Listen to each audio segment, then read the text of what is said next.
नमस्कार, स्वागत है आपका आज के मुख्य समाचार में। हर मीडिया वाले बात तो ये कर रहे थे कि नीतीश कुमार जी पलटी मारेंगे और मोदी की सरकार गिर जाएगी, लेकिन आखिर कब गिरेगी मोदी की सरकार, कब आखिर नीतीश कुमार जी बड़ा फैसला लेंगे, इस पर पहले कोई बात नहीं कर रहा था, लेकिन अब डेट आ चुका है कि कब नीतीश कुमार जी पलटी मार सकते हैं। देखिए, नीतीश कुमार जी ने मोदी जी से बड़ी मांग कर दी है, जो बिहार की भलाई के लिए है। नीतीश कुमार की मांग है कि बजट में सरकार बिहार के लिए जारी करे 1 लाख करोड़ रुपए। इतना ही नहीं, नया थर्मल पावर प्लांट भी दे और 9 हवाई अड्डे भी दे। 7 सरकारी मेडिकल कॉलेजों की भी डिमांड नीतीश कुमार जी ने कर दिए हैं। नीतीश कुमार जानते हैं कि अभी नहीं मांगा गया तो बाद में मोदी जी के सामने नाक रगड़ते रहेंगे, लेकिन वे कभी भी नहीं मानेंगे। आपने देखा ही था कि किस तरह से मोदी जी ने, जब नीतीश कुमार जी ने बिहार के लिए विशेष राज्य का दर्जा की मांग किए थे तो मना कर दिए थे। और बीच में बड़ी खबर ये आई कि नीतीश कुमार जी ने मोदी जी से बिहार के लिए विशेष राज्य की दर्जे की मांग कर दी है।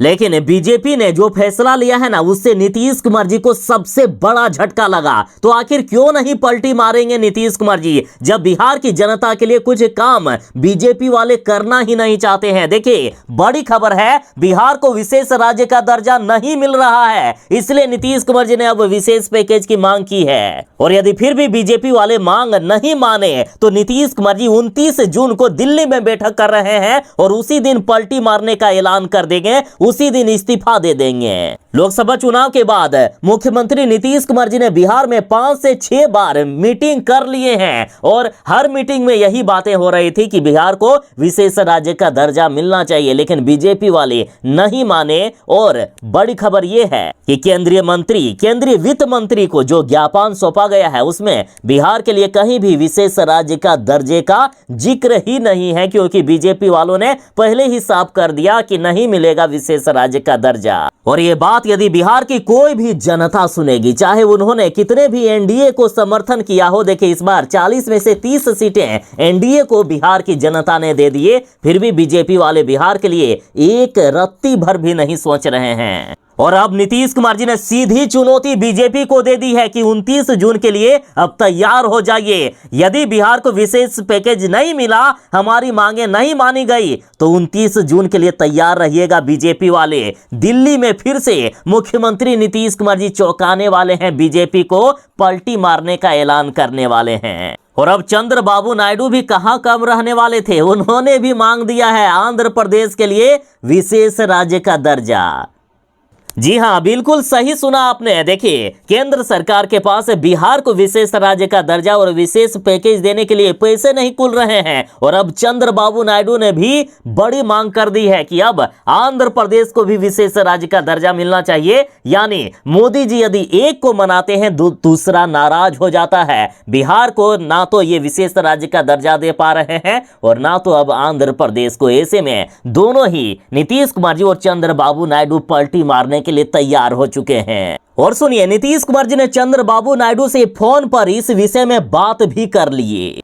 दोनों ही ये पार्टियां 29 जून को बड़ा फैसला ले सकते हैं। और सुनिए, बीजेपी वाले चाहते हैं कि किसी तरह से सत्ता में रहे, क्योंकि इस बार इनको बहुमत नहीं मिला है और ये जानते हैं कि यदि थोड़ी सी भी चूक हुई तो इंडिया गठबंधन की सरकार बन ही जाएगी। इसलिए बीजेपी वालों ने अब नया बजट तैयार कर लिया है। बिहार को विशेष राज्य का दर्जा या विशेष पैकेज यदि दिया जाएगा तो हजारों लाखों करोड़ रुपए चाहिए। और अब तो आंध्र प्रदेश को भी चाहिए विशेष राज्य का दर्जा। इसलिए भारत पर कर्ज बढ़ गया है, कर्ज का बोझ बढ़ गया है, 205 लाख करोड़ पर पहुंच गया है यह आंकड़ा, क्योंकि बीजेपी वालों ने बजट ही बदल दिया। तो देखिए किस तरह से बीजेपी की कोशिश है, फिर भी इनकी सरकार नहीं बच रही है। बता दो कि अभी चंद्रबाबू नायडू की पार्टी टीडीपी के 16 सीटें हैं, जबकि नीतीश कुमार की पार्टी जदयू के 12 सीटें। और ये दोनों जिस तरह से एनडीए से नाराज हैं, यदि ये 29 जून को बड़ा फैसला लेते हुए एनडीए से अलग होते हैं तो एनडीए के जहां अभी 293 सीटें हैं, ये घटकर 265 पर आ जाएंगे, यानी बहुमत से 7 कम हो जाएगा। जबकि इंडिया गठबंधन के पास लगभग 235 सीटें हैं और यदि चंद्रबाबू नायडू और जदयू दोनों चले जाते हैं इंडिया गठबंधन में तो 263 सीट आ जाएगा, यानी बहुमत से मात्र 9 से 10 ही सीट कम हो जाएंगे। अब ऐसे में अन्य के खाते में 14 सीट है। साथ ही जीतनराम मांझी के पास भी 1 सीट है। नीतीश कुमार जी जिधर जाएंगे जीतनराम मांझी भी उधर ही जा सकते हैं। इंडिया गठबंधन की नजर चिराग पासवान पर भी है। चिराग पासवान ने भी 5 सीटें लाए हैं। हालांकि उन्हें मोदी का हनुमान कहा जाता है, लेकिन जिस तरह से चिराग पासवान की भी अभी राजनीति बदली है तो कभी भी कुछ भी हो सकता है। खैर, अन्य के खाते में तो 14 सीटें हैं ना, तो यहां से 9 सीटें आसानी से हासिल करके इंडिया गठबंधन की सरकार आसानी से बन सकती है। और भी सुनिए, महाराष्ट्र में भी बड़ा खेला हो गया है। उद्धव ठाकरे के संपर्क में शिंदे के 4 से 5 सांसद हैं। और आखिर कितना आपको अंदर की बात बताऊंगा, चलिए बता ही रहा हूं तो बता ही देता हूं। देखिए, पश्चिम बंगाल में भी बड़ा खेला हो गया है। पश्चिम बंगाल में टीएमसी पार्टी ने दावा कर दिया कि बीजेपी बहुत जल्द 240 से 237 पर आ जाएगी, क्योंकि बंगाल में भाजपा के 3 सांसद टीएमसी के साथ आने को तैयार हो चुके हैं। और इधर नागेंद्र रे उर्फ अनंत महाराज ने भी पश्चिम बंगाल की मुख्यमंत्री ममता बनर्जी से मुलाकात किए हैं। सीएम ममता ने बीजेपी सांसद से मुलाकात की। इसके बाद और भी हलचलें तेज हो गई। और इधर अब राहुल गांधी ने खुलकर कह दिया है कि अब छोटी सी गलती, बस छोटी सी गलती एनडीए सरकार को गिरा देगी। राहुल गांधी बोले कि सत्तारूढ़ खेमे में लोग हमारे संपर्क में है और 29 सांसद के संपर्क होने का दावा राहुल गांधी कर रहे हैं। और इधर जदयू ने भी बड़ा संकेत दे दिया है। जदयू ने कहा कि बस अब समय का इंतजार करिए। जदयू ने फिर से नीतीश कुमार जी को पीएम मटेरियल बता दिया है। और इसी बीच कांग्रेस ने बड़ा दावा कर दिया। कांग्रेस का कहना है कि हमारे पास आ चुका है बहुमत, बस ऐलान करना बाकी है। अब हम जब चाहे तब गिरा सकते हैं एनडीए की सरकार। और ये कांग्रेस के टॉप सूत्रों से बड़ा दावा किया गया है। और ये देखिए, एबीपी न्यूज द्वारा ये खबर चलाई जा रही है, यानी पक्की खबर है ये कि इंडिया गठबंधन के पास बहुमत आ चुका है। अब ये जब चाहे तब गिरा सकती है एनडीए की सरकार। चलिए, यहां तक तो मामला लगभग ठीक था। नीतीश कुमार जी पलटी मारने के बारे में सोच रहे थे, लेकिन बीजेपी ने आग में घी डालने का काम कर दिया। इसके बाद नीतीश कुमार जी और भी नाराज होते हुए दिख रहे हैं। देखिए, सीधा बीजेपी ने कह दिया है, और ये आज तक की खबर है, जिसमें से कहा गया कि जदयू की अनावश्यक मांगे नहीं मानेगी बीजेपी। यानी यदि बिहार के लिए नीतीश कुमार जी इतना कुछ परित्याग कर रहे हैं, इतना कुछ छोड़ रहे हैं, और यदि बिहार को ही ना तो विशेष राज्य का दर्जा मिलेगा, ना ही विशेष पैकेज मिलेगा, रेल मंत्रालय भी नहीं दिया गया है, और भी जो मांग की गई है वो भी यदि नहीं दिया जा रहा है, तो आखिर क्यों रहेंगे ही नीतीश कुमार जी एनडीए के साथ है। और एनडीए के साथ फिर भी नीतीश कुमार जी रहते हैं तो इनके सांसद नाराज है, इनके कार्यकर्ता नाराज है। आखिर नीतीश कुमार जी अकेले क्या कर सकते हैं। बिहार की जनता भी नाराज हो जाएगी यदि नीतीश कुमार जी ने बिहार को विशेष राज्य का दर्जा या विशेष पैकेज दिए बिना यदि मोदी जी को समर्थन दे दिए तो। चलिए, नीतीश कुमार जी तो अब नाराज ही हो गए हैं। साथ ही चंद्रबाबू नायडू को किसी तरह से बीजेपी वालों ने मना लिया था, लेकिन अब बीजेपी ने यहां भी गलती कर दी। इसलिए राहुल गांधी कह रहे हैं ना कि छोटी सी गलती एनडीए सरकार को गिरा देगी। कल तक जो बातें हो रही थी कि चंद्रबाबू नायडू की पार्टी टीडीपी को लोकसभा स्पीकर का पद दिया जा सकता है, लेकिन अब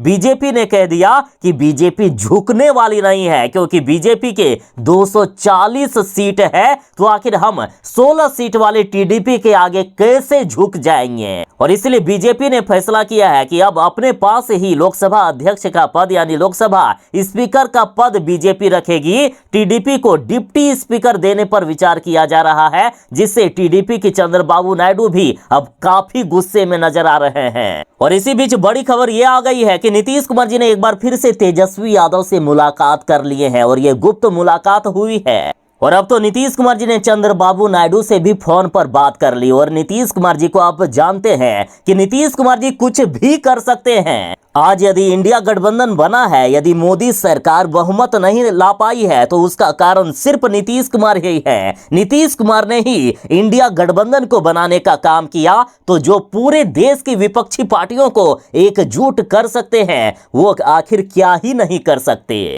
और मोदी जी नीतीश कुमार जी को अच्छी तरीके से जानते हैं, इसलिए नीतीश कुमार जी को दिल्ली में ही रख लिए थे जब तक मोदी जी पीएम पद के लिए शपथ ग्रहण नहीं किए, क्योंकि वो जानते थे कि नीतीश कुमार कुमार जी को यदि बिहार आने दिया जाएगा तो हम शपथ ग्रहण ही नहीं कर पाएंगे, यहीं पर हमारी सरकार गिर जाएगी। इसलिए नीतीश कुमार जी को दिल्ली में ही रख लिया गया था और अब नीतीश कुमार जी की बातों को नहीं मान रहे हैं। तो मोदी जी तो अच्छी तरीके से समझते हैं कि नीतीश कुमार जी नाराज हुए तो क्या ही नहीं हो सकता है, लेकिन बीजेपी के नेता अपने घमंड में अभी भी दिख रहे हैं और अभी भी ना तो नीतीश कुमार की बातों को मान रहे हैं और ना ही चंद्रबाबू नायडू की शर्तों को। अब तो जी न्यूज की खबर भी निकल कर सामने आ गई है कि नीतीश की शर्तें नहीं मानेगी बीजेपी, जिससे अब खेला शुरू हो गया। चाहे लाख प्रधानमंत्री नरेंद्र मोदी जी अपने बीजेपी के नेताओं को समझा रहे हैं कि बेवजह बयानबाजी से बचें, लेकिन लगातार बीजेपी नेताओं के द्वारा घमंड में आकर बयानबाजियां हो रही है। और अब तो आरएसएस प्रमुख ने भी बीजेपी को कह दिया है कि बीजेपी के घमंड के कारण ही, बीजेपी के नेता जो घमंड दिखा रहे हैं उसी के कारण ही आज एनडीए की, आज बीजेपी की ऐसी हालात हुई है। अब नीतीश कुमार जी फिर से लालू परिवार के पास आ रहे हैं। फिर से लालू यादव और नीतीश कुमार की दोस्ती बिहार वाले देखने वाले हैं पूरा देश। नीतीश और लालू की दोस्ती की मिसाल तो देता ही था और अब फिर से वो दिन देखने को मिलेगा। और अब तो लालू यादव की बेटी रोहिणी आचार्य ने भी कह दिया कि हम तो नीतीश कुमार के बाल बच्चे हैं, उनसे आशीर्वाद मांग रहे हैं। चाचा आप कब आओगे आशीर्वाद देने हमें? बीजेपी की हालात अभी ऐसी हो गई है कि एक नीतीश कुमार जी को मनाते हैं तो चंद्रबाबू नायडू नाराज हो जाते हैं, चंद्रबाबू नायडू को मनाते हैं तो नीतीश कुमार जी नाराज हो जाते हैं। चंद्रबाबू नायडू की नाराजगी इस कदर है कि राजनाथ सिंह के घर पर बैठक बुलाई गई थी, जिसमें से ये फैसला लिया जाता कि लोकसभा स्पीकर का पद आखिर किन्हें मिलना चाहिए। तो इसमें चंद्रबाबू नायडू की पार्टी टीडीपी के एक भी नेता शामिल नहीं हुए थे।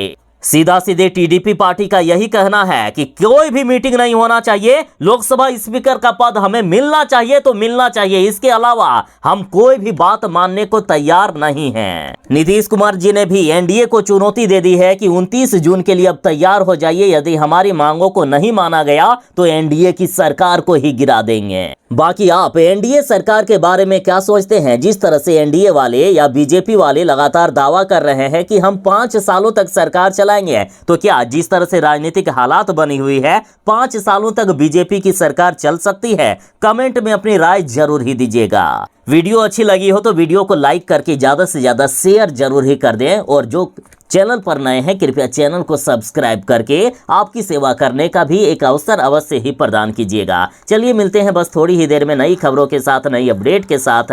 तब तक के लिए दीजिए इजाजत। बाय। जय हिंद, भारत माता की जय।